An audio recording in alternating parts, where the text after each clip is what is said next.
to CWS as it is. And Oh, okay. Yeah, hello. Hello. Nice to be here. Thank you for inviting me. you're welcome. Sharon, I don't want to, I'm not going to ask you to tell me who you are, but I'll try this. When you think about Your yourself, microphone is off again, I think. my microphone? I don't know. Should I tell you who I am? No, I was going to tell you, say that I'm not going to ask you to tell me who you are, but I'm going to ask you to tell us what are three positive qualities that come to mind when you think about yourself. Well, as you've written on that ad, I'm a writer. I'm an author. I'm a novelist. I've always, all my life, since I was a child, I've loved stories, listening to them, hearing them, reading them, and then finally writing them. I was writing stories when I was a child, usually sort of like imitations of Enid Blyton, stories about lots of children, and they would have a dog, and they might have a horse, or they might have ponies, and they would go looking for smugglers, and they would find thieves, and they would have all kinds of adventures. And I grew up. I stopped writing stories, but I always wrote. I became a journalist. It's my first job in Guyana, and I wrote, of course, articles and opinions and all kinds of things when I was in Guyana. I wrote travel articles as well. Mm-hmm. I traveled a lot as a teenager. Traveled in South. Sharon, yes? if you were not a writer or a social worker today, what would you want to be? Oh my goodness. Actually, what I would love to have been, if I had had that talent, would have been a musician. I love music, but I'm absolutely tone deaf. I would have loved to play an instrument like the violin, especially the violin, the piano. I'd have loved to be able to do that and be a real musician. I would have loved that, but can't do it. Can't do it. No way. No. You mentioned growing up in Guyana and then and leaving. Give us a glimpse into your life at 9 and 15. At nine, I was in Guyana. I was at primary school in Camp Street, St. Margaret's School. I enjoyed school. I had good friends there, and I had my little adventures. I used to go looking for horses. I loved animals. I loved horses. I used to go to the police barracks in Ivleary, which is just opposite where I used to live. I used to live in Lamaha Street, and just you go up Camp Road and you come to Ivleary, and there was this horse. There was a mounted branch of the police, and they had lots of horses there. So I would hang out there every afternoon with my friend. I would write in my spare time, mm-hmm. And well, that was my life at 9. And what did you say at 14? 15.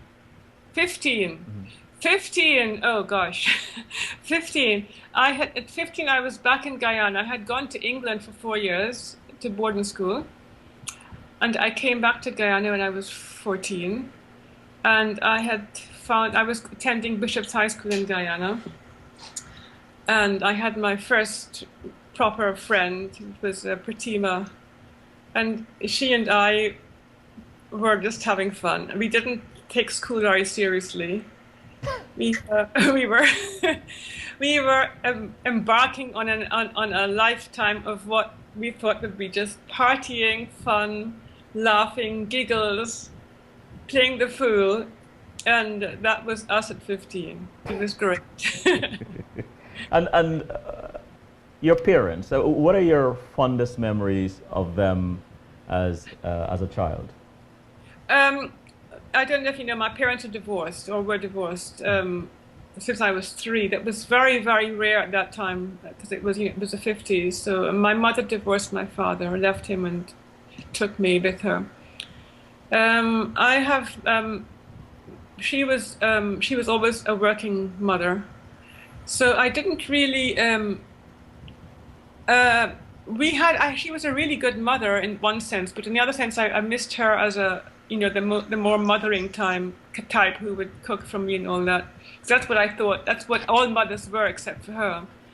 So I did miss that aspect of her as a mother. But she took me on nice trips. She worked in Trinidad for a while, for a few years in the Federation, and I used to go there in the holidays. And I enjoyed those times. I used to go to the beach. We had on holiday to Tobago and St. Lucia. So she was good. And my father gave me another totally different aspect of life because he was from this big Westmus family in Guyana, and there were all these uncles, Westmus uncles and cousins, and it was huge. And my grandmother's house was where he took me to his mother's house, which was quite different from my mother's house. And so I had this big family at my father's place, this big uncles and cousins and things going on there. Mm. And as you wrote as a child, did they encourage you? Oh yes, I mean I was a real bookworm, and I know from other people that even when I was 3 or 4 years old, I would insist on my father reading to me without end in the afternoon when he came to get me, to just read to me and read to me and read to me. And I would have my book list that he'd have to go and buy books for me.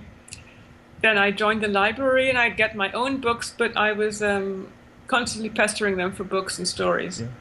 So that was my main interest in life. You know, Guyana is so full of proverbs and all these sayings. Do you remember any particular words of wisdom from either of them that still resonate with you today? My father had all kinds of proverbs that he would tell me. He would, like, one thing that really sort of like embedded itself into my mind was the story of Robert the Bruce. This Scottish guy who was hiding in a cave, and then there was he was trying to get out. He was trying and everything was going wrong, and he saw this spider trying to jump across to make a net. I don't remember the whole story exactly what it was, but he saw this story of the spider, and what he told me again and again is, if at first you don't succeed, try again. Oh. That's what my dad always told me. If at first you don't succeed, try again. That really stuck with me somehow, you know. And it actually later in life it proved very useful, because that became something that encouraged me when I was writing and I couldn't get published and I was always getting rejected. Do you remember? And I can't remember what Dad told me, and I tried again, and in the end it did work out. Do you remember your first rejection, or and how you reacted, or what was that like for you?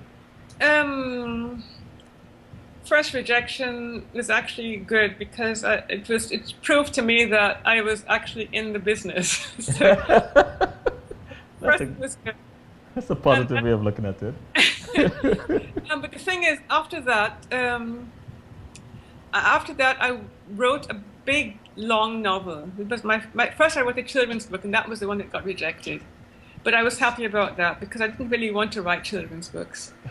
And then I wrote a novel, which was very, very long. It was 700 pages long, written on the typewriter and printed out. What? And I had this huge, thick novel, and I didn't know what to do with it. And of course, at that time, there was no Google, and there was no internet, and there was not all of this that we have these days. But I made contact, and I've actually found an agent who actually took me on right away. Didn't happen that way. She wrote to me a letter. There was no email, saying, could I come to London to see her? And I thought, oh gosh, yes, okay, I'll come right away. And I went, but I went thinking, oh gosh, it's going to be terrible. She's going to reject me if I go. And the first thing she said was to me, this is terrific. So that kind of bowled me over. And then she said, it's terrific, but it needs a lot of work. And she and I sat down that afternoon, and went through the whole manuscript. And she said, this has to go, and that has to go, and this has to go, and that has to go. And we got it down to 400 pages in the end. And I rewrote it and sent it back, and she submitted it to publishers, and it got rejected again and again and again. And after a few rejections of that book, I was pretty much very depressed and very sad and very unhappy and very down. And so I wrote another book. And I sent that to her, and she said that the beginning was good, finish it. And so I finished it, but she took too long to get back to me. So I thought, okay, I'll find another agent. No, no, that's wrong. I sent it to a manuscript assessment agency in London or in England. That's somebody who goes through your manuscript and tells you what's wrong with it and who can help you to put it right. Mm-hmm. And she helped me to get that right. And she happened to be a scout for another agent. And she connected me to another agent who was actually a bigger agent than the former agent. So I switched agents at that point. And then that new agent got me a publishing deal almost right away with HarperCollins, and that was Of Marriageable Age. Ah. That was Of Marriageable Age. My first published novel was Of Marriageable Age. And it was a kind of a wave of success after that. I got foreign deals, and I got a new contract for 2 more books. And so I had a few years of really good success with that publisher. And then let me go back to when your first manuscript was reworked by this agent and yes. Rejected several times. Why didn't you stop, Sharon?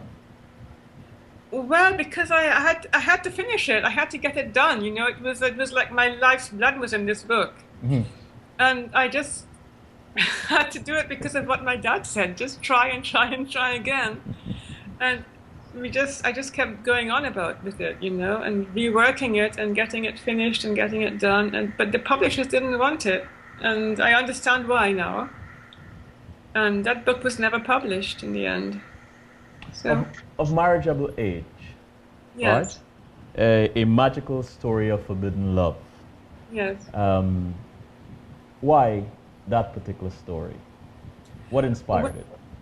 That particular story, I think the main thing was it had a real. When I began that book, I had let go completely of the former book. I just let go of it and just plunged into this new book. I had no idea where I was going. I just sort of let it come out of me.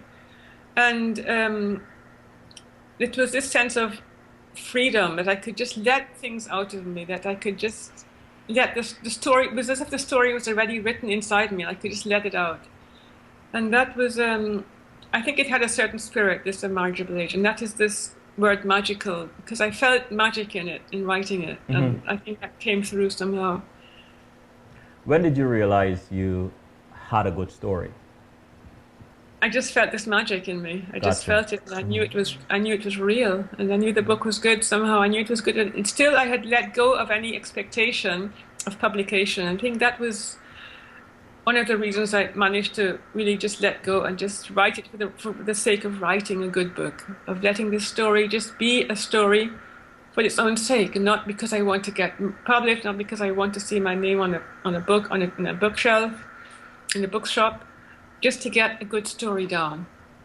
And it had a really, really good effect on everyone who read it at the beginning, because it got an agent immediately, it got a publisher immediately, it went to auction, and it got very good reviews. So that was really my beginning, my first step into publishing. What would you say you discovered about yourself between the first manuscript that kept getting rejected to the acceptance of Marriageable Age?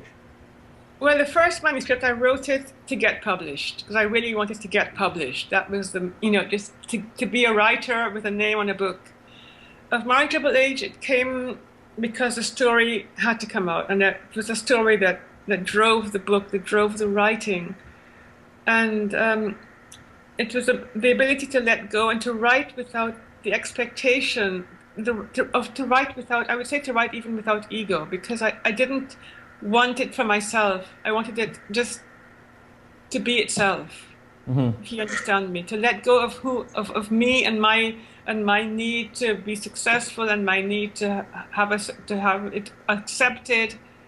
I just wrote it for the sake of writing, and I let go of everything else, and that was the main difference to me and for me as the way forward in my writing. It was really a big step forward, I think. Did that set the tone for your approach to future writings? Do you still write? Well, well, first of all, there were the next two books, which I felt I had to write them for a contract, to get a new contract. They told me, we want you to write two more books. I hadn't written them yet, but they gave me a contract without seeing the books, and they had to be finished to a certain deadline, and they wanted me to submit an outline first, and I didn't feel comfortable doing all that. Mm-hmm. So the next two books didn't have the same impact for me. I think they were pretty good, but they didn't have that same magical quality for me in writing them. Do you think it was because of the outline? Yes, having to think out the story in advance. Mm-hmm. You know, You I don't work that way. I don't think out the story in advance. I don't outline and say what I'm going to write. I just plunge in and write. Yeah, writing without inhibitions, as you said.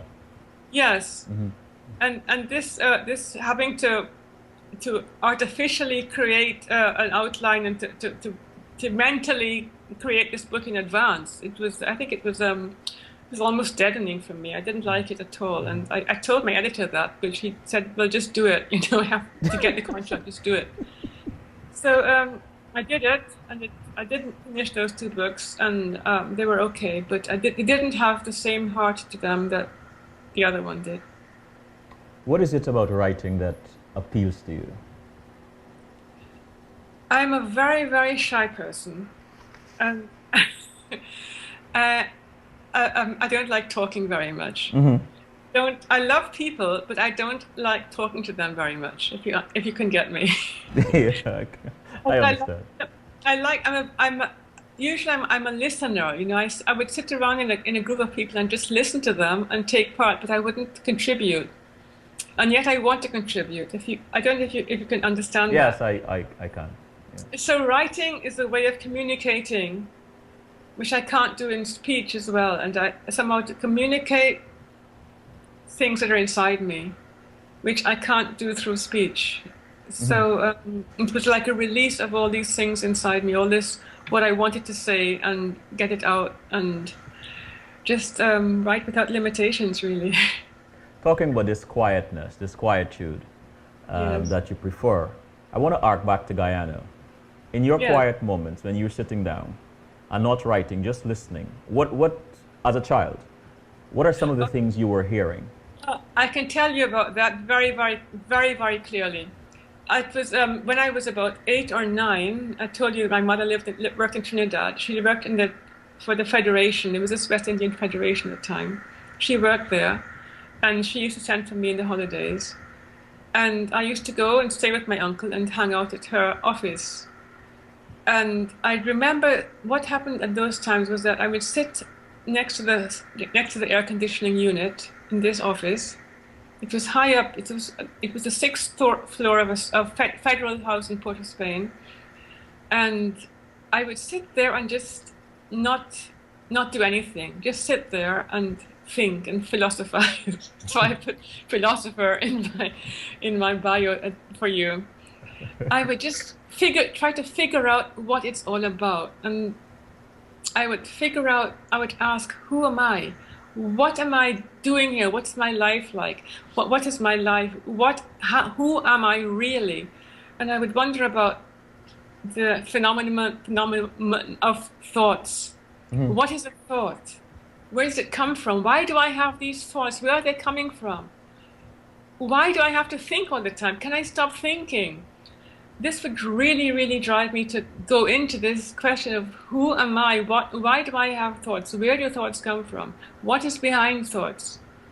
And I was able at that age even to separate myself from my thoughts. Oh. I just, not practically, but I just felt there was something behind thoughts that is the real me. And that thoughts, they come and go. They're a never-ending flow of just random ideas and don't really make sense most of the time. So you became the observer then? Yeah, but they're not me. I am like the observer of these thoughts. And I was, even at that age, I was able to understand this concept of being an observer and not being my thoughts. Do you still ask those questions, or have you figured out some of it? Well, when I grew up, first I had a very crazy time in my late teens. I became a hippie and I went on all these wild trips and all that.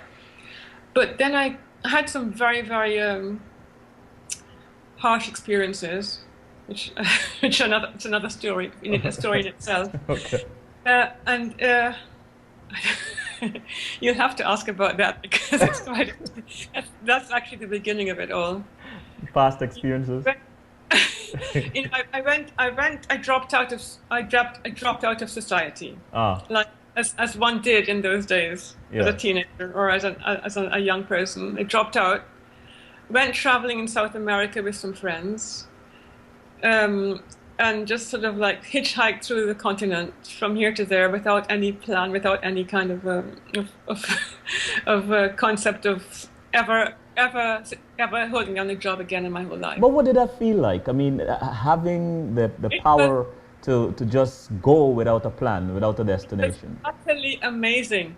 It was utterly amazing, because you would be in, like we went to Manaus first of all, and we didn't know where we would go from there. We said, oh, we could go down to South Brazil, to Rio, or we could go to Colombia. It doesn't really matter. We just go. And what the decision was, which boat would take us. We were at the harbor, and there were boats coming and going, and most of them, they would say they're going, and then they would go without us.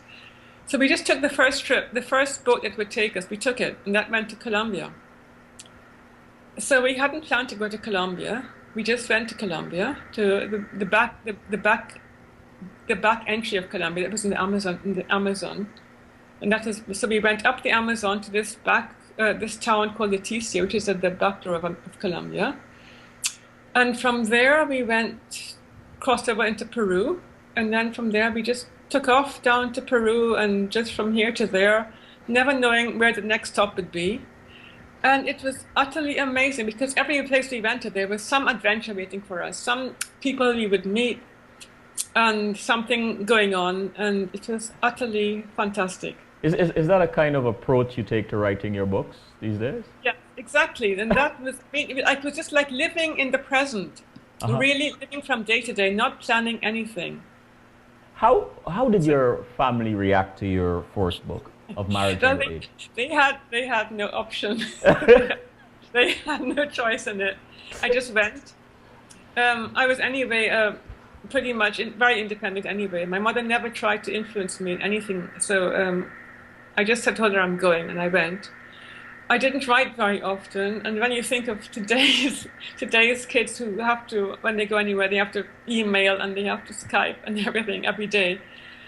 She didn't hear from me for months on end sometimes. Wow. And all she knew was I was somewhere in the backwaters of South America. She had no idea where I was, what I was doing. We would tell our parents, because it was three of us, we tell our parents, well, we plan to go to Lima and be there in about 3 months' time. So you could write us post restaurant in Lima, and we would go to Lima to the post office and pick up our post restaurant letters, from our parents, and we would write them from Lima. Our next place would be somewhere else. So it's very much living from day to day. And are you just as free with your own children? What? Are you just as free with your own children as your mom was with you? I keep a very close check on my children.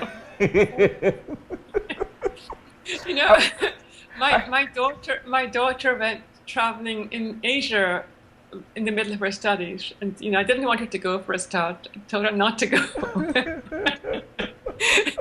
But I knew it would be great for her to go, but I didn't want her to go, because I knew that it's dangerous. It was dangerous for me. It could be dangerous these days, I want to go back to that book, the first book. How did your family react to that? My father was dead by that time. I wrote that book when I was 49. Oh. So it was very, very late in life. So my father had already died, unfortunately, because he would have loved to know that I'd become a writer, because he was an amateur writer himself. Mm-hmm. My mother was very, very proud. and she promoted it in Guyana. With all her might and main, she promoted it in Guyana. So they were. Dad had been very proud, and my mother was very Very proud. proud. So And how would you say have things changed for you since that first book? that was a long time ago, 15 years. And after the third book, I decided I would not write this way again. I would not write to a plan again. Mm-hmm.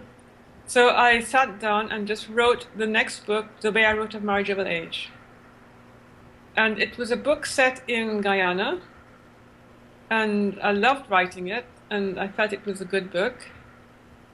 And thing is, I had already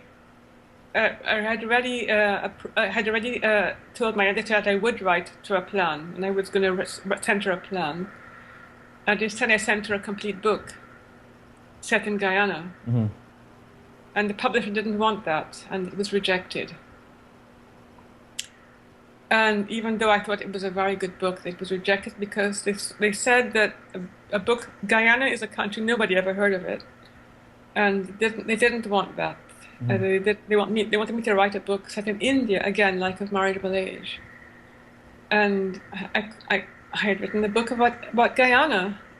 So it didn't work out. So I had the choice of either writing another book, an Indian book again, or trying to sell this, or leaving that whole HarperCollins setup and going off on my own and trying to get a new publisher. And I chose the latter. I chose going off on my own, giving up my publisher and my agent. What was that like? Trying from the start, from scratch again with this new book. Wow. And that was a journey of many, many years of rejection. But did it feel liberating though? At first it did, yes. It felt wonderful at first. I thought, oh gosh, I'm doing it again. And I went off, I'm back on the saddle, like, I've got a great book, and it's written from the heart again, and everyone they will love it, but they didn't. They all said the same thing. It's a difficult business, and Guyana is it's a country nobody ever heard of, and it was rejected, again and again and again. Well, let's fast forward to your recent novel, The Secret Life of Winnie Cox. Yeah. Set in Guyana again. Yes. The other theme from Marginal Age, Tale of Forbidden Love. Yes. Okay, so what inspired that? But with all the rejection experiences you've had, Mm-hmm. why venture into that particular arena again?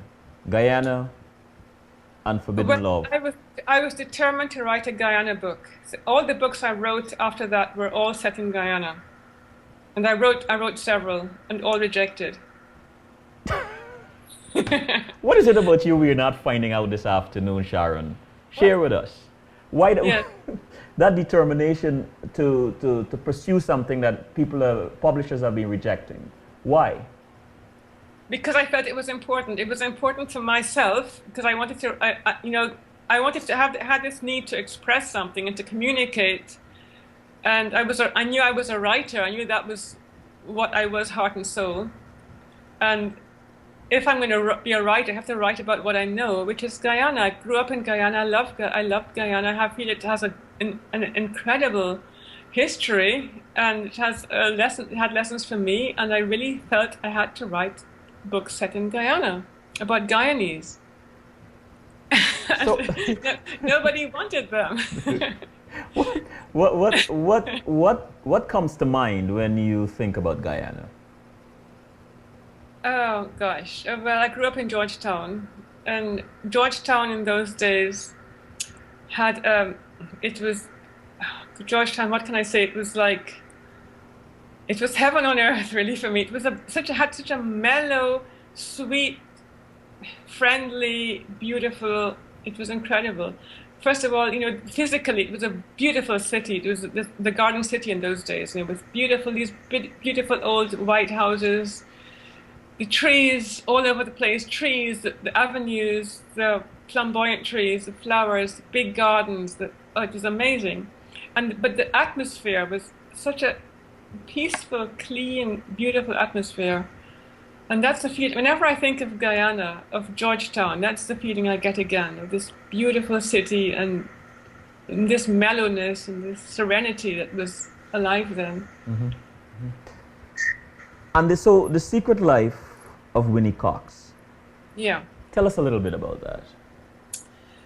The story was actually inspired by the story of my own grandmother, she was a white woman, and she married a black man, or what they would say in those days, a colored man.